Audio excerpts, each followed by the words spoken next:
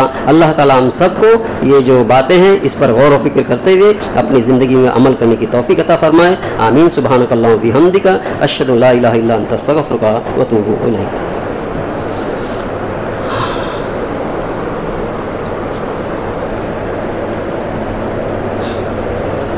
الحمد للہ والصلاة والسلام علی رسول کریم. اما بعد، اعوذ باللہ السمیع العلیم من الشیطان الرجیم. بسم اللہ الرحمن الرحیم. ان اللہ ملائکتہ یصلون علی النبی یا ایھا الذین آمنوا صلوا علیہ وسلموا تسلیما.